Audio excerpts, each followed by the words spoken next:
O bom educador nunca dá ao seu discípulo a lição pronta. Seria um crime contra o discípulo oferecer a ele a lição pronta.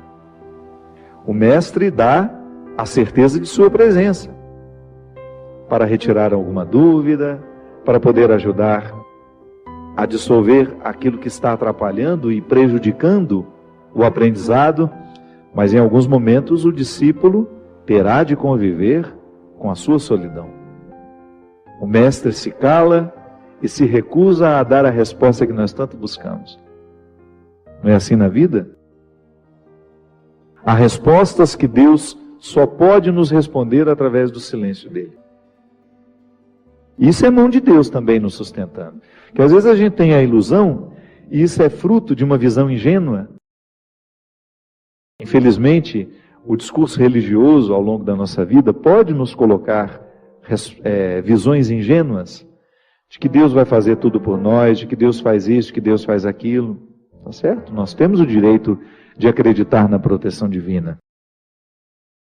Mas nós não estamos desobrigados de fazer a nossa parte. Porque é uma questão de sabedoria, de maturidade. O pai faz isso com o filho, a mãe faz isso com o filho. O amor não pode nos fazer pensar, o amor que a gente sabe que Deus tem por nós, não pode nos fazer pensar de que Ele fará tudo. Gosto muito dessa expressão. Nós só temos o direito de esperar pelo impossível depois que a gente fez tudo o que nos foi possível. Então Deus nos protege? Sim. Mas Ele também pede que eu faça a minha parte nessa proteção. Eu rezo a Deus pela minha vida, peço para que Ele me dê saúde, mas preciso fazer a minha parte para que essa saúde seja uma realidade na minha vida, não é? O cuidado que eu tenho comigo é uma expressão dessa minha parte, do milagre que eu preciso realizar diariamente. Então, às vezes eu identifico a mão de Deus estando presente na minha história, mas não me segurando como eu acho que segura. Sim, alguns desamparos são importantes demais no nosso processo humano. Seria muito interessante se a gente aprendesse isso desde o berço, mas infelizmente não. Então nunca é tarde para a gente aprender. A desproteção que às vezes nós sentimos na vida também é a mão de Deus, porque aquele que ama desprotege.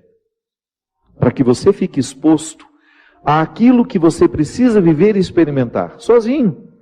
A presença dele sempre nos olhando, sempre nos orientando. Porque isso é muito interessante.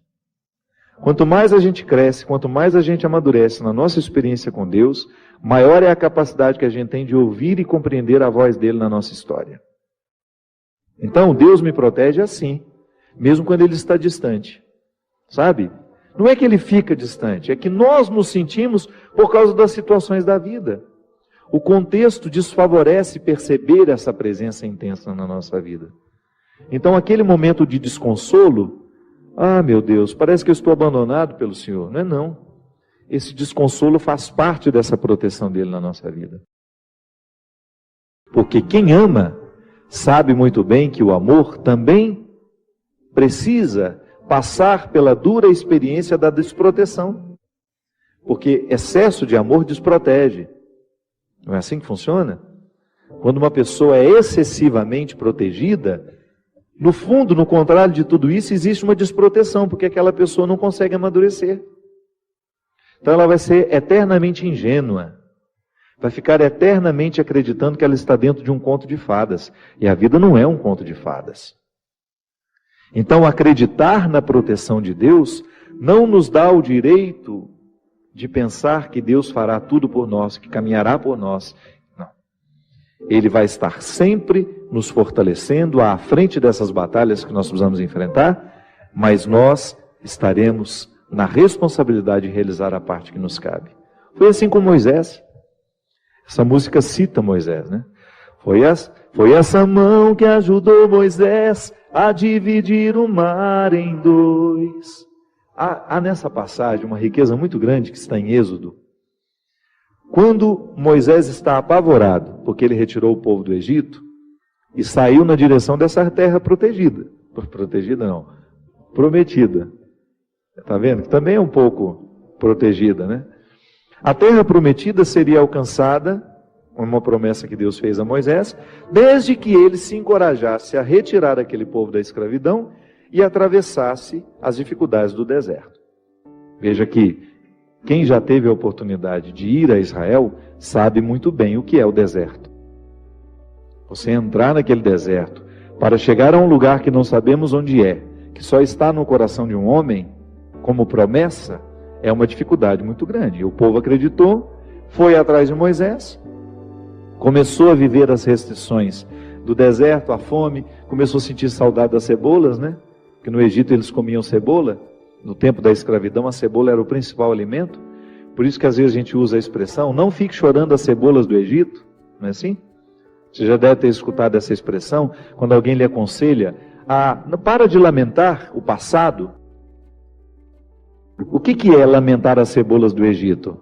É dizer, eu era escravo, mas tinha esse alimento.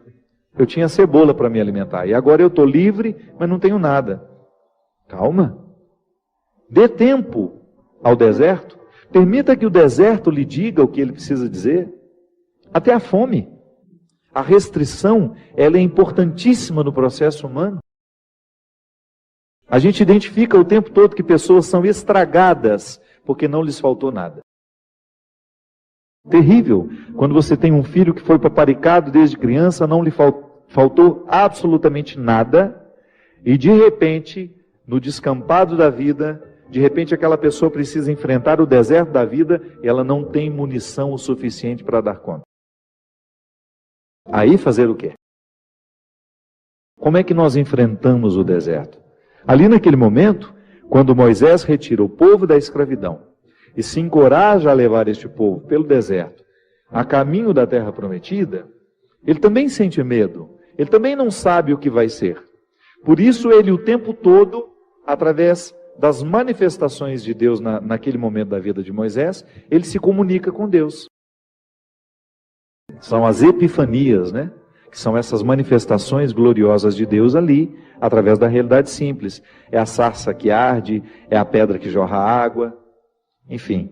Deus vai conversando com Moisés, vai dando a ele sinais de que ele está no caminho certo, mas não o priva da desproteção que o deserto lhe causa.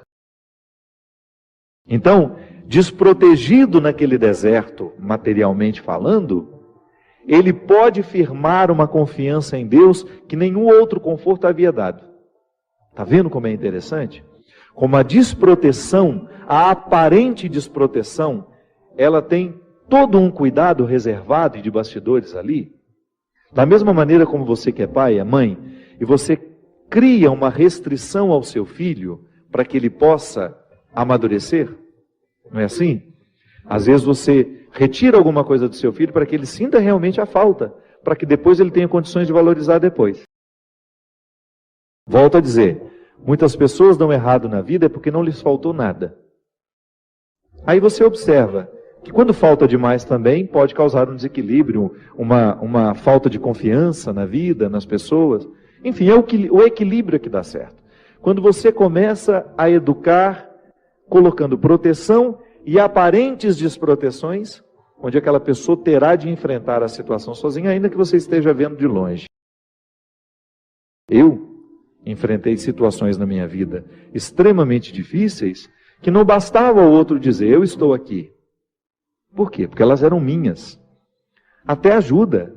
Você olhar para o lado, saber que tem um amigo com você, que existe uma mãe, que existe um pai, um irmão. Mas em muitos momentos da nossa vida, este calvário é para ser vivido na solidão. É quando eu preciso viver essa sensação de estar desprotegido, da mesma maneira como Moisés viveu, ao pisar os desconfortos do deserto, ao enfrentar aqueles desconfortos, ele compreendeu o que é a condição humana. Então eu também faço essa experiência. Você faz. Eu não quero passar a vida em brancas nuvens, não quero mesmo. E é por isso que desde muito menino, quando a vida me era difícil, eu encontrava alguma coisa naquele desconforto que me fazia pensar mais alto, que me fazia pensar além. Moisés vivendo O desconforto do deserto precisava convencer os que estavam ao lado dele de que aquele desconforto valeria a pena. Ah, mas alguns queriam voltar para a escravidão. Olha como a fraqueza humana está muito presente na nossa vida no momento do desconforto. Quanta gente, vou dar um exemplo simples para você entender. Existem pessoas que precisam romper com namoros que são terríveis, desastrosos. Aquela pessoa só faz mal a você, você sabe disso, mas você tem um vínculo com ela, você tem necessidade afetiva, você não consegue romper aquele namoro. Então, de repente, você se encoraja, você fica com tudo claro diante de você, essa pessoa não me faz bem, eu não posso me casar com essa pessoa, porque se no tempo do namoro já está assim, imagina na época do meu casamento, depois no meu tempo de casado, vai virar um inferno pior ainda do que já é. Aí você se encoraja, motivado por pessoas que estão ao seu lado, a romper. Aí é terrível no dia que você rompe. O sofrimento é cruel dentro de você. Parece que você nunca mais vai se recuperar, que você só pensa naquela pessoa. Por quê? Porque apesar dela te fazer tão mal, você tem um vínculo doentio com ela, de dependência afetiva. Você sabe que ela te faz mal, mas você não sabe viver sem ela. Aí você começa a dar passos. A primeira semana é horrível. Você sofre, você chora, você não pode ouvir a música, você não pode sentir o cheiro, você não pode ver aquele pedacinho de não sei o que ele esqueceu lá na sua casa, que tudo aquilo é terrível. Mas de repente você começa a dar passos de libertação. É como se você estivesse andando na direção de uma terra que só vai te fazer bem. E um mês depois aquele sofrimento ficou melhor, 2 meses depois aquele sofrimento melhor, e de repente você não está nem mais lembrando. Claro que ainda existe ali um vínculo silencioso sendo desarmado, porque a dependência afetiva, ela não morre da noite para o dia. A gente precisa, é como se você fosse sufocando uma célula cancerosa com o processo da quimioterapia, sabe? Que você vai retirando a vida da célula cancerosa, que é a célula que nos mata. Aí digamos que 3 meses depois, você encontra de novo com aquela pessoa, e você tem aquela famosa recaída. Aí pronto. O castelo que você estava construindo, o chão que você tinha andado, que tinha sido tão difícil, você joga fora e você volta para o Egito, você volta para a escravidão.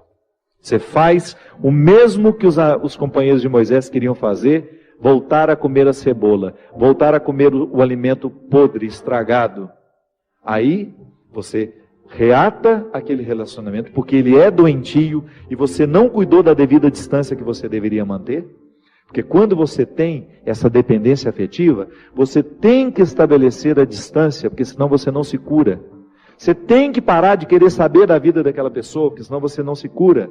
Você precisa parar de ficar fuçando o Facebook dela, porque senão você não se cura. Você precisa parar de ficar investigando a vida. Onde que ela foi? O que ela estava? Você tem que cessar todos os pontos que podem lhe fazer querer voltar para o Egito.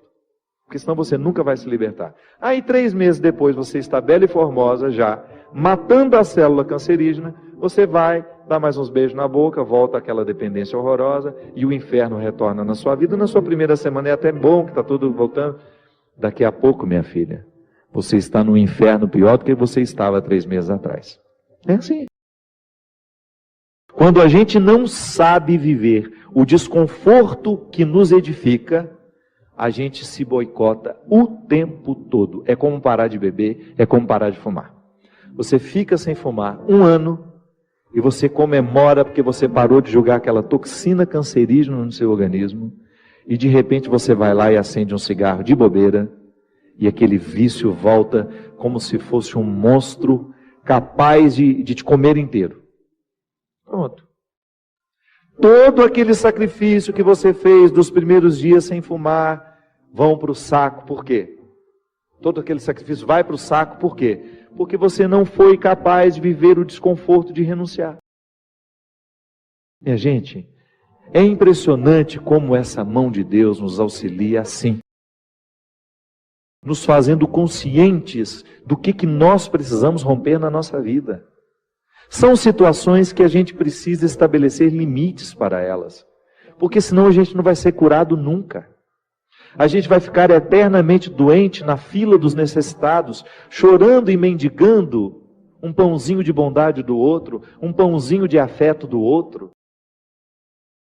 Pelo amor de Deus, nós não fomos feitos para isso.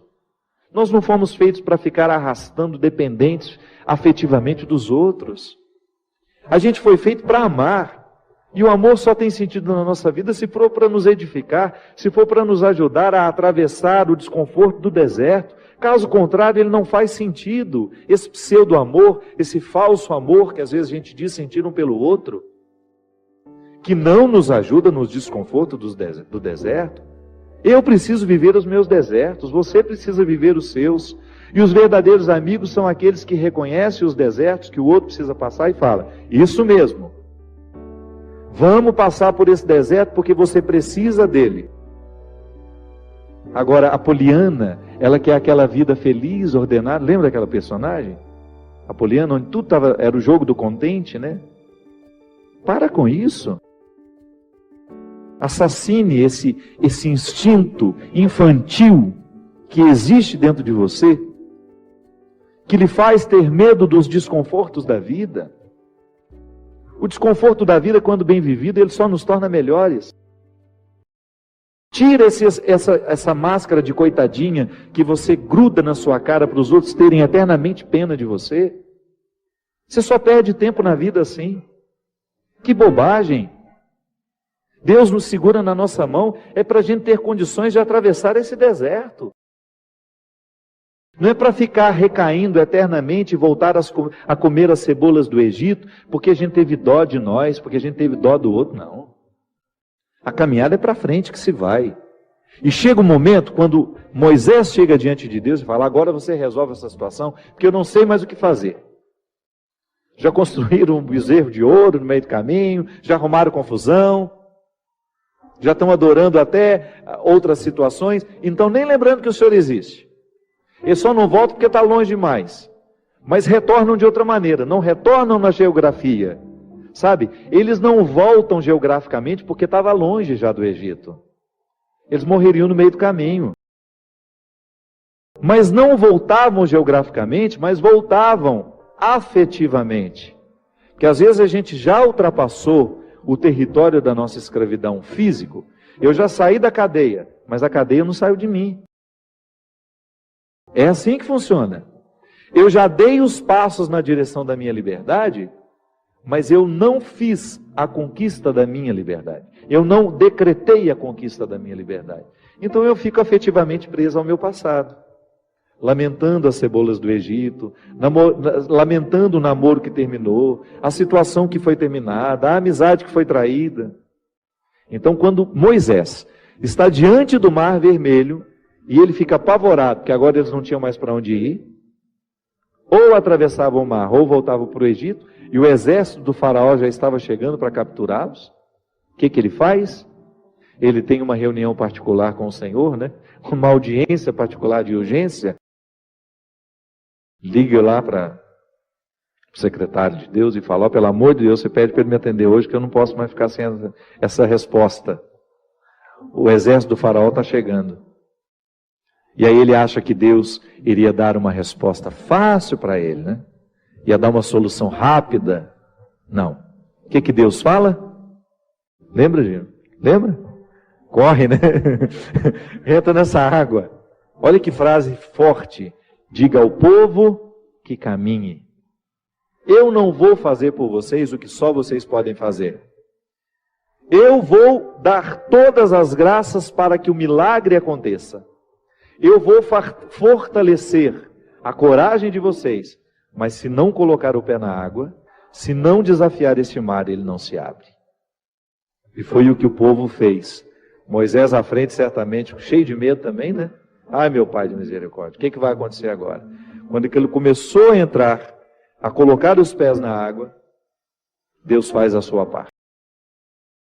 Minha gente, a nós nem importa se isso aconteceu dessa maneira mesmo. A nós interessa é o fato de que Deus faz diariamente isso na nossa vida. Sempre que eu me encorajo a vencer os mares que me desafiam, eu estou exercendo o cuidado de Deus na minha vida. Sempre que eu me encorajo a colocar o pé no mar que me ameaça, eu estou cumprindo a parte da promessa de que Ele estará sempre ao meu lado. Você faz a mesma coisa. Sempre que você desafia os seus mares, sempre que você enfrenta os seus desconfortos, quando você não tem medo do desconforto que lhe chega, quando você olha para ele de frente, você fala, e agora? O que é que nós vamos fazer a partir desse momento? O que você me traz de bom? O que você está me desafiando? Eu vou aqui recrutar as minhas melhores partes, porque só isso me interessa. Se o desconforto me chega, eu preciso atravessar esse deserto para poder alcançar essa parte da terra prometida que me espera. É assim que funciona. Não há uma fórmula mágica para a vida. Ainda que a gente não acreditasse em Deus, nós teríamos de viver os desconfortos que nos fazem crescer. Ainda quem não crê em Deus precisa enfrentar os desconfortos de sua história, de sua existência. Agora é claro que quando a gente acredita em Deus, quando nós acreditamos de que existe alguém superior a nós, nos capacitando para a gente fazer a travessia, um conforto a mais nos é oferecido. Por isso, baseados na experiência deste conforto que eu já fiz, que você já fez, em muitos momentos, quando essa mão de Deus cuidou de nós, e que a gente dá continuidade ao processo de caminhada, de enfrentamento. É enfrentamento, a palavra é essa.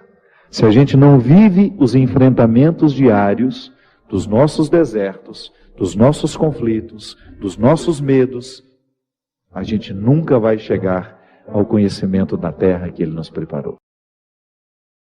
Nós vamos para um rápido intervalo. Daqui a pouco a gente volta. Já já.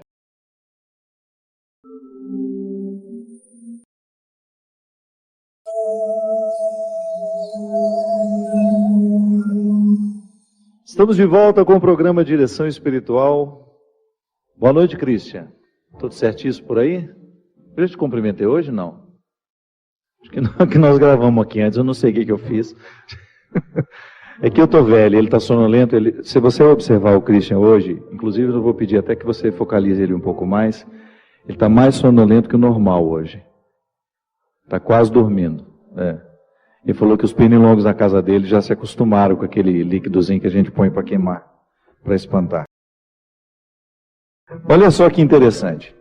Eu não sabia nem que eu ia falar. Quando eu comecei a cantar a música, eu ia falar da proteção de Deus na nossa vida, mas não sabia que iria desembocar nesse discurso todo da proteção que desprotege, do desconforto da estrada, do deserto, como algo essencial à vida humana, irrenunciável, e que nenhuma visão ingênua religiosa pode nos impedir de compreender a vida assim, né? A dificuldade como um processo natural na nossa vida. E aí, olha o texto que eu tinha preparado para hoje, que está em Mateus 10, versículo 34. Não penseis que eu vim trazer paz à terra. Não vim trazer paz, mas sim a espada. De fato, eu vim pôr uma oposição entre o filho e seu pai, a filha e sua mãe, a nora e sua sogra, de maneira especial. Não, brincadeira, não está escrito isso aqui não. E os inimigos serão os próprios familiares. Quem ama pai ou mãe mais do que a mim não é digno de mim. E quem ama filho ou filha mais do que a mim não é digno de mim. Quem não toma a sua cruz e não me segue não é digno de mim. Quem buscar a sua vida vai perdê-la. E quem perder a sua vida por causa de mim, a encontrará. Não é São Paulo que está dizendo isso, não é João, é Jesus. É um texto dito pelo próprio Mestre. Olha que interessante, minha gente.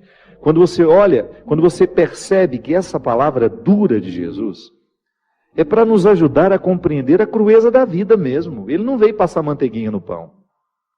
Ele não veio nos propor moleza. O próprio Cristo nos diz que esta espada que Ele coloca dentro dos nossos relacionamentos é justamente para nos fazer crescer. É para estabelecer bem os papéis. é a experiência do enfrentamento. Isso a gente vai viver a vida inteira. Não pense você que sua relação com sua mãe é uma relação bonita, que jamais será questionada. Não, não é assim não.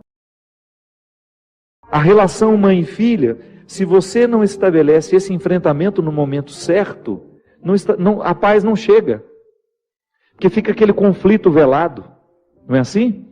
A mesma coisa na nossa relação dentro de casa, quando você percebe que está existindo um conflito que nunca se resolveu, porque as questões nunca foram colocadas para fora. A gente nunca teve coragem de colocar na mesa. Eu me lembro direitinho. O dia que porque o mineiro tem muita dificuldade de estabelecer um embate com a própria mãe. A mãe é um território sagrado que a gente não tem coragem de questionar, né? E eu me lembro que isso é muito cultural, a gente vem de uma família, de uma estrutura cultural matriarcal, onde a mulher tem um poder muito grande. E eu me lembro direitinho quando me chegou essa consciência, e eu falei com a minha mãe, mãe, eu amo tanto a senhora, mas eu sou também capaz de odiá-la. Aí a gente leva aquele susto, um filho odiar sua mãe, não o ódio no sentido de querer matar, jogar pela janela, não é isso não. É no sentido de você rejeitar uma série de aspectos da personalidade dela que estão em você e que você assumiu por uma imposição. Quando você identifica que existem aspectos da sua personalidade que são muito parecidas com a da sua mãe e que você rejeita profundamente aquilo, que você gostaria de ter o direito de se libertar. Então, mãe, a senhora é um território sagrado, mas eu tenho que ter coragem de reconhecer os excessos que a senhora provocou em mim. Aí, minha gente, parece que uma espada corta o coração dos dois, né? Mas a ressurreição que vem depois, porque você se desobriga, você começa a ter coragem de estabelecer os confrontos com todo o respeito que a mãe precisa e merece. Mãe é um território sagrado que nunca deverá ser desrespeitado, mas pode sim ser contestado na hora certa e do jeito certo. A senhora escolheu viver assim, essa não é a minha escolha. Então a gente precisa continuar se amando, a gente pode estabelecer esse embate e a gente continuar vivendo com profundo respeito um pelo outro. É assim. Quando Jesus fala que ele trouxe este embate, essa espada, não é para nos separar uns dos outros, não. É para nos unir do jeito certo. Porque às vezes uma união só acontece de verdade depois de muitos conflitos. A gente precisa se livrar das visões ingênuas. Essa pessoa é perfeita. Olha como nosso amor é lindo. Isso dura 2, 3 anos até que os príncipes retiram as máscaras e você descobre que aquilo não passa de um rinoceronte que tinha uma carinha bonitinha no primeiro momento e é um monstro capaz de pisotear tudo que você tem de mais sagrado. Então, retiramos a visão ingênua dos nossos relacionamentos e aí você começa a ter, de fato, um terreno palpável onde o amor é possível. Sim, pessoas imperfeitas podem sim se amar e estabelecer relacionamentos muito bonitos, muito edificantes, muito interessantes. Ah, mas então eu a partir de agora vou contestar tudo. Não é assim não. Seja sábio. Começa a identificar o que na sua vida precisa ser enfrentamento. Muitas situações não se resolvem, é porque a gente não conta para o outro que aquilo nos incomoda. Mas a gente não faz do jeito certo, porque a gente reclama toda hora. Toda hora a gente reclama, a gente grita, mas a gente não faz o enfrentamento. O enfrentamento é quando você marca a hora, lugar, senta todo mundo na mesa, ou senta você e seu marido e fala, olha, sabe isso que você está fazendo? Isso não é justo comigo, não é justo com seus filhos, e se você não tomar uma decisão, nós agiremos. É igual ser agredido, né? Tem gente que vai se acostumando com a agressão, vai se acostumando com a agressão, vai sendo agredida a vida inteira e se acostuma com a condição de vítima. Não é assim. Não pode ser assim. A gente tem que problematizar aquilo que na vida está nos agredindo. Que às vezes a agressão não é um tapa, não é um chute, não. É uma palavra, é um olhar, é uma postura, é um jeito de interpretar. Então, se eu interpreto o outro como um eterno território onde eu posso manifestar todas as minhas iras, onde eu posso despejar todos os meus excessos, e ele se acostuma a ser isso, Eu estou agredindo de maneira muito cruel, tão cruel quanto dar um tapa. Então, se a gente não rompe com se a gente não estabelece o enfrentamento que vai romper esse processo que nos adoece, é bem provável que a gente morra sem ter tido a possibilidade de pisar na terra prometida que nós podemos alcançar. Aí Jesus continua: quem ama mais o seu pai e a sua mãe do que a mim não é digno de mim. A gente pode, no primeiro momento, pensar que Jesus está carente aqui, né? Ele só quer o amor todo para ele. Não. Isso também é visão ingênua. Vamos superar essas visões ingênuas. Aqui, o amor que Jesus está falando refere-se à capacidade de nós tomarmos tudo o que ele nos ensina e colocar isso muito mais importante como aquilo que meu pai e minha mãe me ensinou. Que meu pai e minha mãe, por serem marcados pelo pecado, me ensina muita coisa errada. Mas me ensina muita coisa errada. Com o próprio exemplo dele dentro de casa. Quantos de nós, você que está me assistindo, pode dizer isso? Quantas coisas erradas na vida você viu dentro da sua casa? Eu não preciso ir muito longe para ver a perdição do mundo. Às vezes está ali dentro, com uma falta de testemunho, com uma falta de honestidade, com uma falta de verdade. Os vícios que nós criticamos tanto dentro, que estão presentes pelo mundo afora, às vezes estão aqui dentro da nossa casa, do nosso lado, sendo promovidos por pessoas que nos amam e dando o exemplo aos filhos que estão crescendo.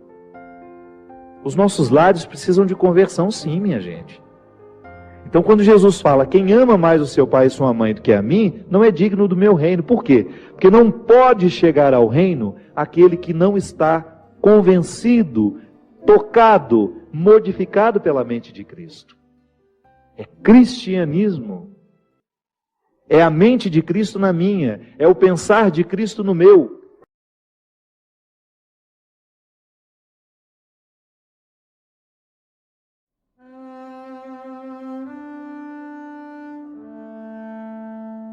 E esse Padre Fábio, falo para o Brasil, para o mundo, ele abençoou-me. Eu sonhei estar com este homem, ouvi muito sobre o Padre Fábio, Monsenhor Jonas Abib, Gilberto, da comunidade Obra de Maria. Então, ouvi falar de pessoas que de facto entregaram suas vidas para fazer com que outras pessoas tenham vidas. E ela abençoou-me lá em Angola, que até consegui um contrato para fazer um CD novo, né? Então, é isso que nós queremos, esperança de vida. E eu estou aqui para vocês, Brasil, estou aqui para vocês, mundo. Se vocês olharem pelas minhas pernas, vocês vão ver uma pessoa impossibilitada. Mas se olharem para dentro de vocês, vocês vão ver que Jesus já me levantou. E eu louvo a Deus por isso. Olhem para dentro de vocês. Amem-se. E o que eu fiz? E a palavra-chave para terminar isso é superação. Supera-te, que Deus vai revelar o melhor do seu coração. É isso.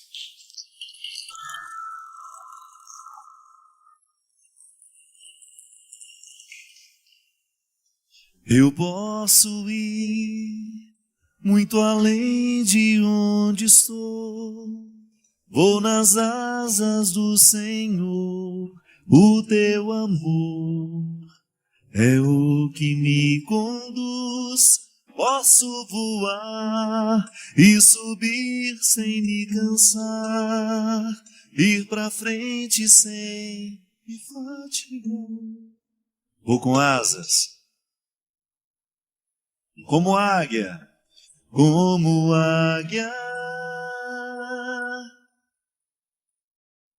pois confio no Senhor. A gente ter a oportunidade de ouvir um homem como esse, um ser humano que não precisa das pernas para ir tão longe. Às vezes, Miguel, eu com as minhas pernas não chego nem na metade dos caminhos que você anda. Muito linda essa sua compreensão. Primeiro porque não tem vitimismo, não tem nenhum sentimento de autopiedade, você está tão livre disso, né? Você encara a sua vida de maneira com tanta integridade, que é justamente o conselho de Paulo, né? Aproveite toda e qualquer realidade humana para lhe fazer crescer, ascender. Eu já encontrei muitas pessoas na vida com deficiências, mas encontrei muitas magoadas, não souberam superar, e você tem toda a razão. Se a gente não faz um processo de superação pessoal todos os dias, a gente nunca vai chegar ao que podemos de nós. E é isso mesmo, Deus é essa força que nos leva a compreender o que aos nossos olhos parece tão difícil de ser compreendido. Obrigado pela sua presença, viu? Miguel vai continuar, vai ficar o programa todo aqui com a gente. Nós vamos cantar juntos daqui a pouquinho. A música que cantamos lá em Angola, pode ser? Pode. Uma interpretação mais bonita que eu já ouvi de Tudo é do Pai foi esse menino que fez lá. Nós vamos para o intervalo e a gente volta já já com o programa Direção Espiritual. De Espírito, encha minha vida, enche-me com teu poder, voz de ti eu quero ser, Espírito és o meu ser. Espírito, enche a minha vida, enche-me com teu poder, voz de ti eu quero ser, Espírito és o meu ser. As minhas mãos eu quero levantar e em louvor te adorar. O meu coração eu quero derramar diante do teu altar. As minhas mãos eu quero levantar e em louvor te adorar. O meu coração eu quero derramar diante do teu altar. As minhas mãos eu quero levantar e em louvor te adorar. Meu coração eu quero derramar diante do teu altar.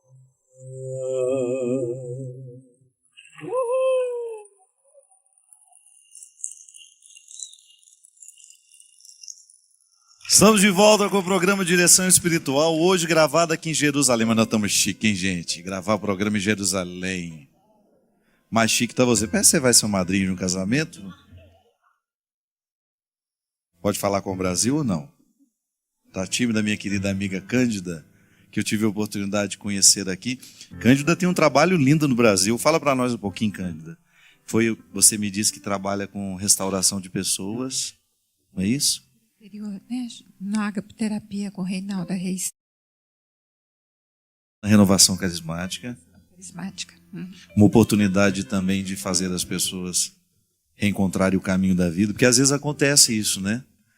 Às vezes você encontra algumas pessoas que estão tão deslocadas de si mesmas, que eu acho bonito no trabalho que a renovação carismática faz, Cândida, é justamente ela ser preocupada, e dentro da renovação tem muito isso, os ministérios de cura, de libertação, que através da palavra de Deus, através da oração, faz com que aquelas pessoas possam fazer uma experiência de Jesus e naturalmente serem curadas de seus traumas, de suas neuroses, de seus medos, né? Principalmente o perdão. Dar o perdão e se dar o perdão. Falta de perdão adoece a gente. Muito. Acho que é o principal. É o não perdoar, não se perdoar. Padre Alírio Pedrini, um grande nome da renovação carismática, e eu tive a oportunidade de ter muitas formações com ele. Talvez ele nem saiba, eu era seminarista ainda. Participava de muitos encontros que ele pregava para seminaristas. Eu acho fantástico o ministério que ele tem. Ele só fala do perdão nos retiros. Os que eu participava era sempre a dinâmica do auto-perdão, do perdão que a gente vai recrutando todas as pessoas que nos magoaram, que nos machucaram. Eu me auto-perdoo, eu me concedo perdão por tudo aquilo que errei ao longo da minha vida e vou recrutando através da oração as pessoas a quem eu também preciso pedir perdão e perdoar. É impressionante, minha gente, como muitas vezes nós sofremos, nós adoecemos por causa da falta de perdão. Não tem nada que possa estragar mais um coração humano do que guardar ódio, do que guardar mágoas, rancores e toda essa baboseira, né, que às vezes a gente faz questão. E no trabalho de vocês é justamente essa dinâmica. Começa com a experiência do perdão e depois vai se desdobrando em outras. Normalmente acaba com o perdão. Começa, né, desde a época da concepção, a gestação, todas as fases da vida, até achar a raiz do problema e daí o perdão. Né? Eu acho que o ponto alto realmente é o perdão. E a aceitação. Aceitar o outro como ele é e não como a gente quer que ele seja. Como a gente gostaria. Você veio e trouxe uma discípula de lá, né? A Alessandra é sua cria, não é isso? Isso, eu sou fruto do Ágape Terapia e tenho o maior carinho por essa mulher que está aqui, que me ajuda na caminhada. Ela tem cara de brava, não tem? Ela é brava. Quem ama, cuida.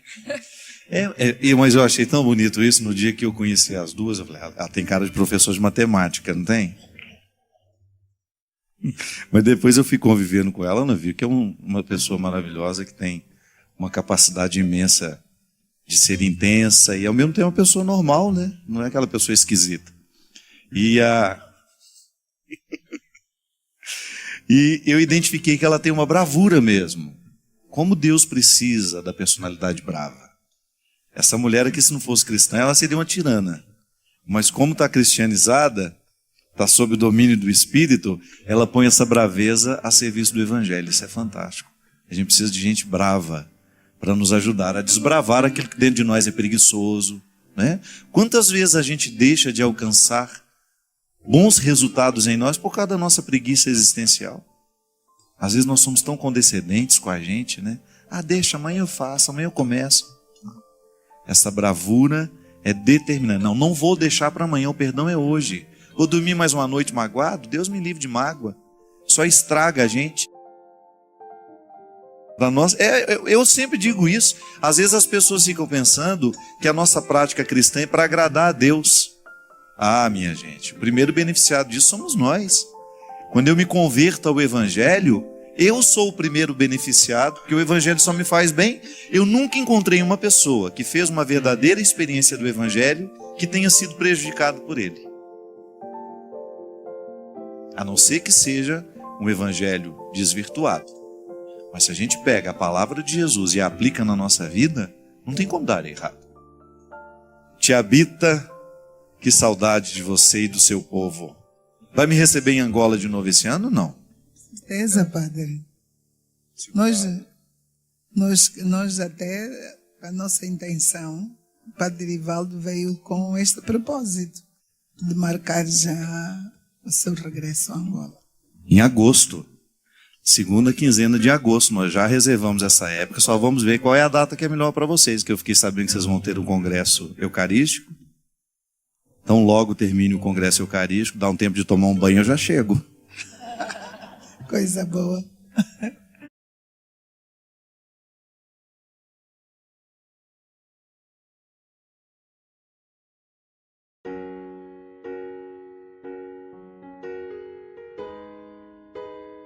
Deus não pode ser compreendido como alguém que está ali para nos conceder favores o tempo todo e a minha relação com Ele ser pautada nesse concedimento de favores. Não. Deus é um amor eterno que não muda de ideia, então não preciso fazer promessa para agradá-lo.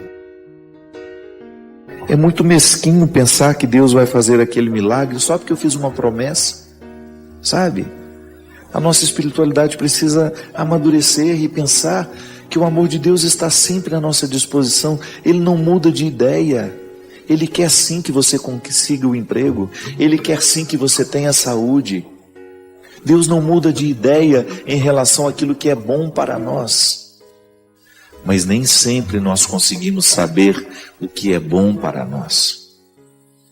Quantas pessoas insistiam, ficavam até magoados com Deus. E depois percebiam que aquilo que havia acontecido, que aquilo que havia sido negado, era na verdade um favorecimento. Volto a dizer, precisamos ter muita maturidade espiritual para compreender os nãos da vida, as perdas, os sofrimentos e as lutas. Deus não é mesquinho igual nós somos, viu? Se nós precisamos de moeda de troca para poder fazer favor a alguém, Deus não é assim. Deus é graça, Deus é amor, Deus é misericórdia. E não adianta tentar negociar com Ele, porque Ele não muda de ideia, Ele só quer o nosso bem. E se não acontece de acordo com o que nós esperávamos, pode ser que aquilo que nós tanto desejávamos não é o melhor para nós. Deixa que o tempo lhe responde. Então a fé consiste em você permitir que depois de você ter feito todo o esforço para aquilo que você queria, você trabalhar com a possibilidade de que alguma coisa dê errado, porque não era isso que Deus queria exatamente para você. Não é sempre que o meu querer é o mesmo querer de Deus. Às vezes eu posso estar enganado. Ainda essa semana mesmo eu coloquei lá no meu Instagram. Nem sempre o desejo é confiável. Porque o meu desejo pode estar a serviço do que eu quero e não daquilo que eu de fato necessito. Então eu rezo, faço promessa, faço isso, faço o meu esforço e o negócio dá errado, eu fico decepcionado com Deus. Não, pelo amor de Deus.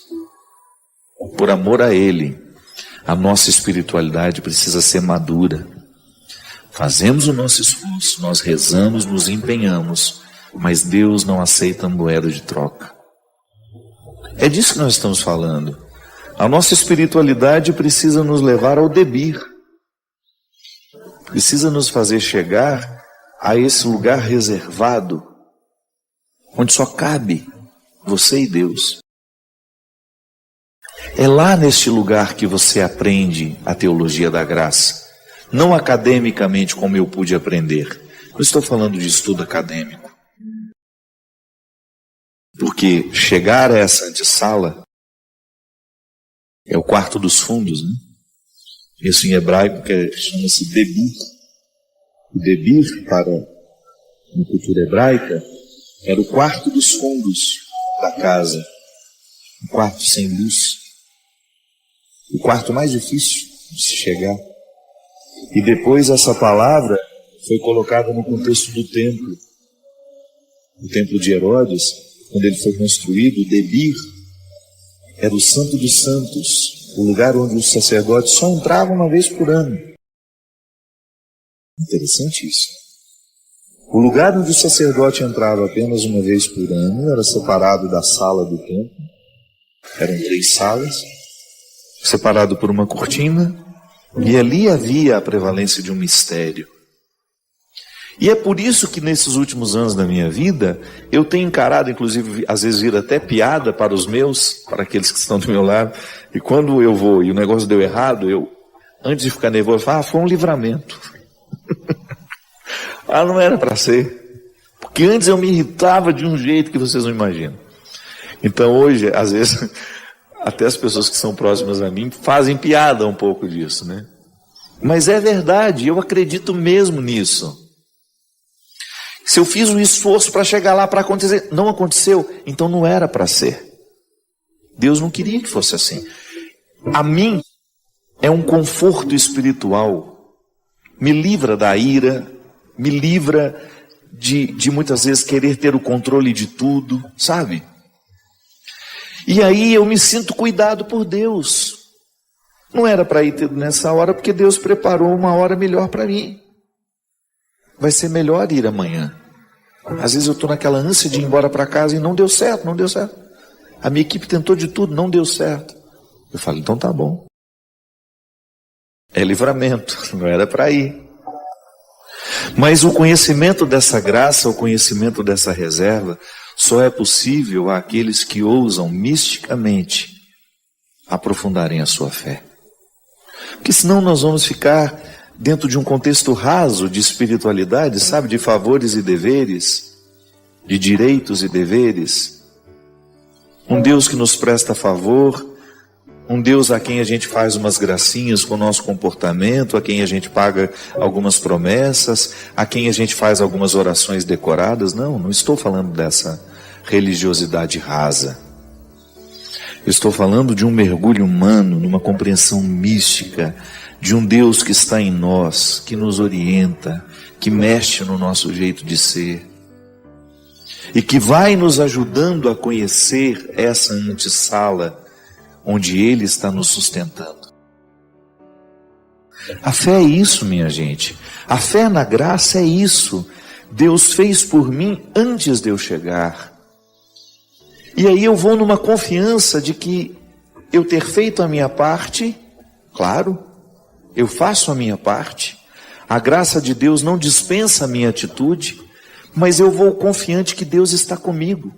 Me sinto cuidado por Deus, faço a minha parte.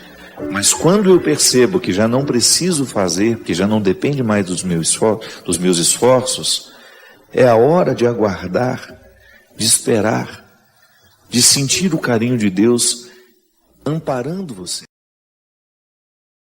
Quem são as pessoas que lhe influenciam? Quem são as pessoas que você lê? Obrigado. Quem são as pessoas que você lê? Como vivem? Sabe? Isso é sério. Está aí dentro, mas se você não fizer esforço, não cresce da mesma forma como fosse, como crescem seus ossos. Vida interior é labor auxiliado pela graça. Quem não crê em Deus, descobre na vida virtuosa uma forma de controlar as indigências. Nós que cremos em Deus temos ainda o auxílio da graça, que é toda a compreensão de fé que nós temos de que Deus nos ampara para que diariamente a gente possa superar essas indigências. E eu acredito mesmo na possibilidade de administrar essas indigências, que parte da própria conscientização delas, né? Eu acho que não pode haver uma vida cristã se não há um primeiro encontro com essa indigência, um acolhimento dessa indigência, a libertação das rejeições. Se eu vivo uma rejeição por aquilo que eu sou, se eu ainda não assimilei o ser limitado que eu sou, eu nunca vou conseguir potencializar o ser que sou. Agora, a partir do momento que eu vivo uma experiência amorosa, que não é de condescendência, eu não vou ficar condescendente com a minha fraqueza, mas eu vou acolhê-la de forma amorosa, eu inicio então, a partir dessa graça de Deus que me auxilia, uma superação. E é um fator importante também, né? Porque não se trata só de reconhecer e de falar, por exemplo, sou uma pessoa ciumenta, sou assim. Não. Esse é o primeiro passo, mas é preciso dar o próximo, que é a transformação. Quando eu digo sou, eu estou adentrando o mistério da minha identidade. E é muito bom quando eu tenho coragem de dizer o sou àquele que está ao meu lado, porque eu vivo um comprometimento. Então, se você me reconhece ciumento, e eu sempre digo que não, dificilmente eu vou iniciar um processo de superação disso. Agora, se eu me comprometo com você, sim, eu sou mesmo, eu passo a viver um comprometimento com aquilo que eu disse a você. Então a minha identidade fica partilhada. Eu começo a sair da individualidade e passo a viver como pessoa, que é justamente o dispor de mim para dispor-me aos outros. E aí é o caminho da cura. Aí né? É o caminho da cura, porque a consciência iluminada, ela nos encaminha naturalmente para as soluções. E é muito interessante quando eu identifico que muitos processos humanos ficam paralisados justamente porque eles não estão conscientes do que precisam. Então não existe superação quando não há consciência. Todo processo terapêutico parte do acolhimento daquilo que precisa ser curado. E se num processo a pessoa consegue detectar sentimentos de rejeição e tudo mais, a certeza de que nós somos amados por Deus pode ser um passo fundamental também, né? Porque a gente não tem nem mais direito de ficar sofrendo se ele me Deus quer que assim, nos ama justamente, tanto. Se ele me quis assim, ele não tem dificuldade comigo assim, embora ele quer que eu traga para fora o que eu tenho de melhor, porque essa é a relação de pai e filho. Eu sempre gosto de compreender a minha relação com Deus a partir da experiência humana que me é possível. Eu não sou anjo, eu não tenho outra realidade para analisar e compreender Deus a não ser a minha realidade humana. Então, quando eu olho um pai livre, não aquele condicionado querendo que o filho seja quem ele quer, mas quando um pai reconhece que o filho está se encaminhando para ser quem de fato ele pode ser, não pode ter alegria maior para o pai. Então ele perceber a realização daquela criatura que ele pôs no mundo. A mesma coisa nós e Deus. Toda vez que eu me encaminho para tornar-me quem eu posso ser, Deus está feliz comigo e eu acabo manifestando através da minha felicidade, da minha realização. Pois é, parece até simples, né, gente? Mas por que a gente complica tanto?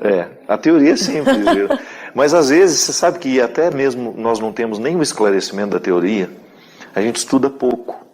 Tem muito a ser estudado. Tem muito que ser estudado. Eu acho que o cristianismo é uma fonte inesgotável de conhecimento. Isso é fundamental.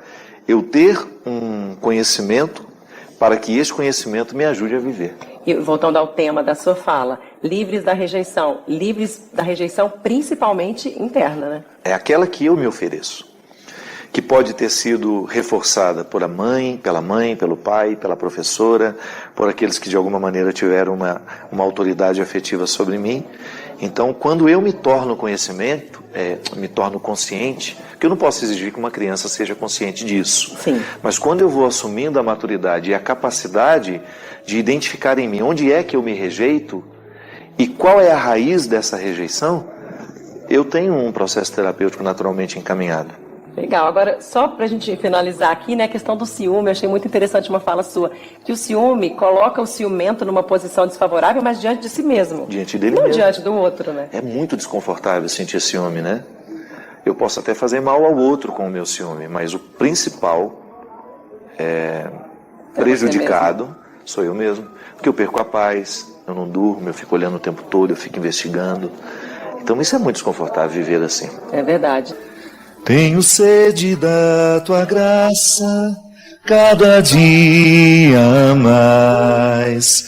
Sou mais forte e vou mais longe quando aqui estás.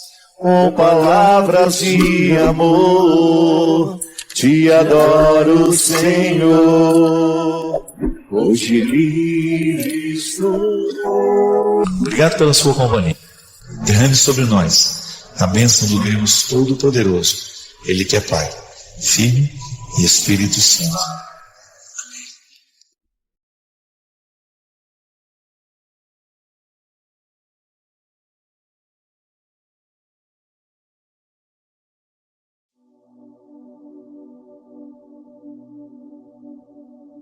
Já parou para pensar que muitas vezes nós não somos felizes porque nós passamos boa parte do nosso tempo idealizando a vida?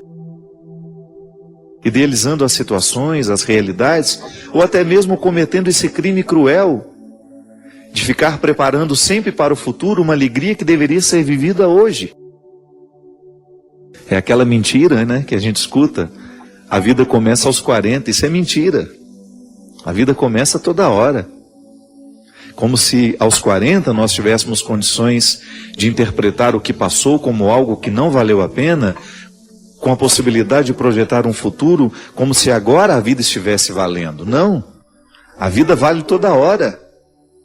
Mesmo quando nós experimentamos a mais atroz de todas as dores, quando nós experimentamos a morte, a vida sempre vale a pena. Eu não tenho o direito de ficar aqui hoje projetando uma alegria para o futuro sem me interessar pelo cotidiano que me rodeia. Esse é o meu sentido. Assim como preciso lavar o rosto todos os dias de manhã, Eu preciso lavar a minha alma para que caiam todos os excessos que, infelizmente, coloco e permito que coloquem sobre ela. É o primeiro passo, minha gente, para que a vida seja possível. É o primeiro passo para que a gente tenha condições de administrar a existência com todos os fardos que são próprios dela. E nós não podemos abrir mão dos fardos que são próprios da existência. Não existe um sentido pronto. Eu não gosto de julgar sobre os outros as responsabilidades que são nossas. Eu tenho consciência de que algumas coisas que eu preciso, só eu posso me oferecer. Aliás, boa parte do que eu preciso, só eu posso me oferecer. É muito injusto que eu peça ao outro que me dê aquilo que só eu posso me dar. Por exemplo, amor próprio, né? Sou eu o primeiro a administrar o amor que mora dentro de mim, a minha experiência pessoal de ser quem eu sou, de ter de administrar todos os dias o sentido para a minha existência. Sou eu que tenho que abandonar todos os dias a ilusão de que a vida é perfeita, de que eu terei uma vida maravilhosa, de que tudo será esplendoroso. Não. Sou eu que preciso administrar diariamente a compreensão de que tudo está marcado pelo limite e que mesmo sendo marcada pelo limite, a vida pode ser boa. Eu não tenho que esperar do outro que a minha vida seja boa por causa dele, não. O primeiro passo para isso é aqui dentro do meu coração, na minha cabeça, quando eu faço a minha higiene pessoal, né? Da mesma maneira como eu preciso lavar o meu rosto, eu também preciso lavar a minha alma todos os dias para que caiam por terra todas as ilusões de que essa vida deveria ser perfeita, de que tudo será maravilhoso, de que tudo será esplendoroso. Não. Não é assim. Então todos os dias eu preciso fazer cair por terra o que não é verdadeiro. Por isso que eu gosto tanto do cristianismo, porque ele não nos ilude. Jesus em nenhum momento propõe aos seus seguidores uma vida maravilhosa e mágica, distante dos sofrimentos, distante das lutas, porque Jesus compreende a vida como ela realmente é. Ela pode ser maravilhosa, pode, mas ela também pode ser muito triste. E que é na arquitetura dessas duas possibilidades que nós nos posicionamos com a responsabilidade, então, de viver com dignidade aquilo que nos foi proposto hoje. E assim a gente é amigo, assim a gente é pai, assim a gente é irmão. De vez em quando Deus nos visita de maneira muito concreta através das pessoas. Aliás, ando pensando que é uma das formas privilegiadas que nós temos de receber a presença de Deus é através de um amigo de verdade. Digo isso porque é tão humano, né, amar, é tão humano sofrer, é tão humano perdoar, necessitar ser perdoado, é tão humano errar. E o amigo é com quem nós dividimos diariamente as dinâmicas destes verbos. Quando falo amigo, eu coloco a possibilidade de que tenhamos dentro de casa uma mãe que seja também uma amiga, um pai que seja também um amigo, nas devidas proporções, né? Uma amizade que não ofusca o papel fundamental daquela pessoa na nossa vida. O primeiro papel do pai não é ser amigo, é ser pai. Mas ele pode ser um pai amigo. Quando nós encontramos em alguém a possibilidade de conjugar a mística cristã de maneira tão concreta, tão real, tão verdadeira, quando alguém, pelo mistério de ser quem é, nos acompanha, quando alguém no mistério de ser quem é, alivia a nossa existência. Hoje eu precisei viver um dia rodeado pelos meus limites, limites físicos, limites pessoais, humanos, psíquicos, emocionais, e mesmo assim eu precisei dar conta da vida. Os meus amigos fazem parte desse processo, mas o primeiro passo é sempre meu. E é aqui que Deus mora, minha gente, nessa motivação. É aqui que a conversão precisa acontecer. É o que nós precisamos pedir a Deus todos os dias. Nós não queremos que Ele modifique a nossa vida. Nós queremos que Ele modifique quem somos. Porque se ele modifica quem somos, é bem provável que naturalmente a gente modifique a vida que a gente vive. Ainda hoje eu falava sobre isso no meu Twitter, né? Que há sofrimentos que estão ao nosso lado, que por mais que a gente seja solidário com aquele sofrimento, a dor continua sendo do outro. É o limite. É o limite que o pai precisa enfrentar todos os dias com o filho, ao olhar para aquela criança saindo com a sua mochilinha de ir para a escola, e o pai não ter condições de salvar aquela criança de todos os sofrimentos que ela terá de enfrentar naquele dia de aula.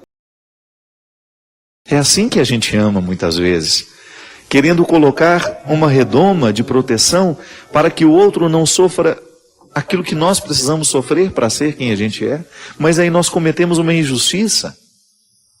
Você, se retirar o que você sofreu, se retirar as lutas que verdadeiramente você precisou travar para ser quem você é hoje, é provável que você não teria dado muito certo na vida, não.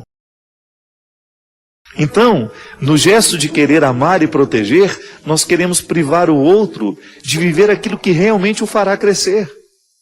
Já observou como nós fazemos isso quando nós amamos? Aí a gente oferece ao outro um amor que desprotege. Pode parecer um jogo de palavras, mas não é. Muitas vezes, a nossa proteção é uma desproteção.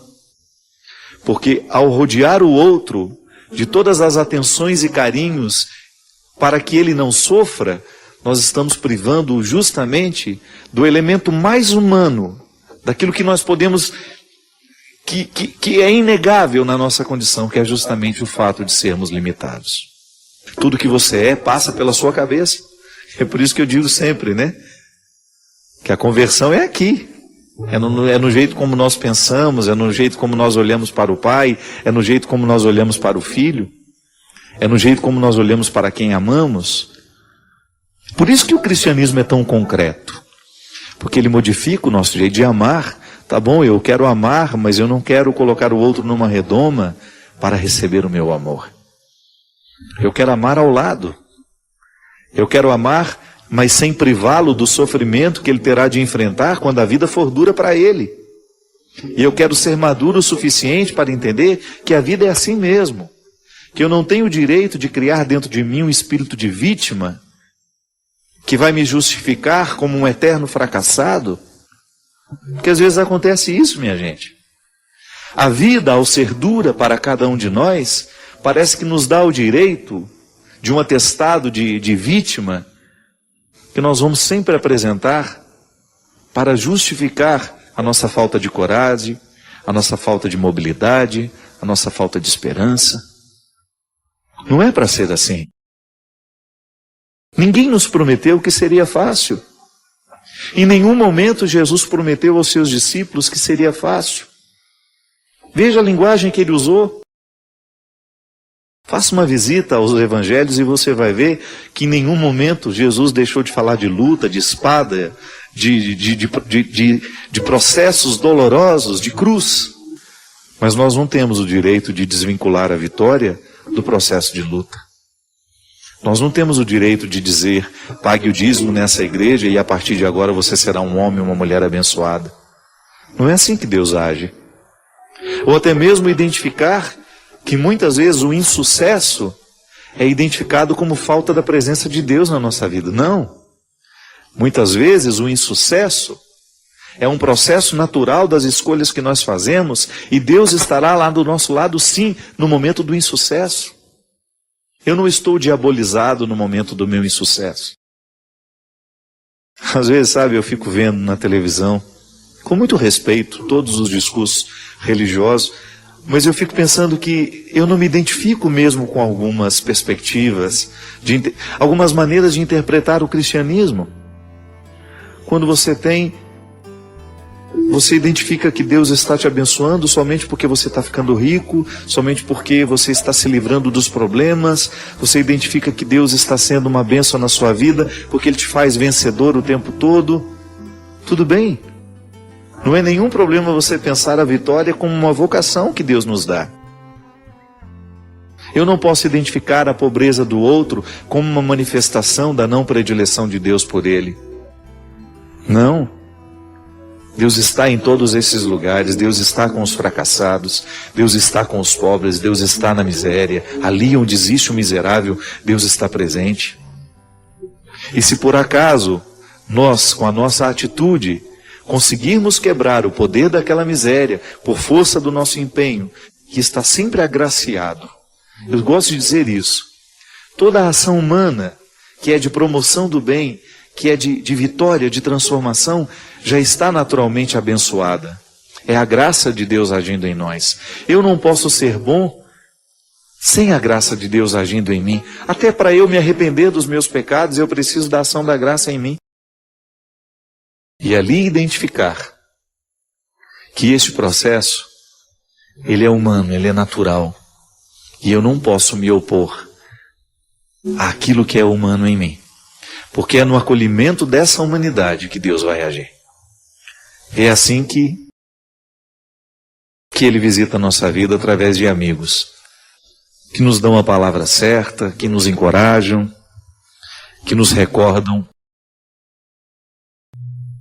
que nós temos de estabelecer diariamente esse pacto com a existência. É o que nós queremos nesse programa de hoje.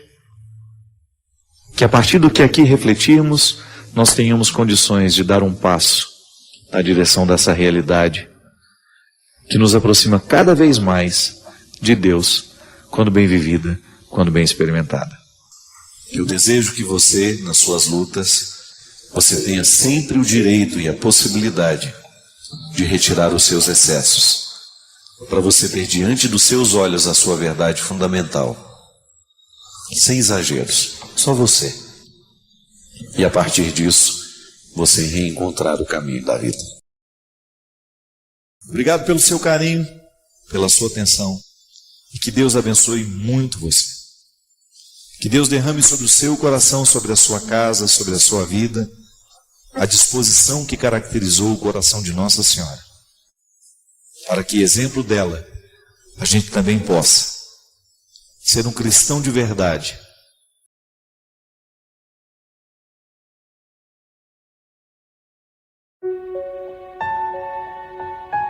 Deixe seu like, inscreva-se e compartilhe para fortalecer o canal. Inscreva seus pedidos de orações nos comentários.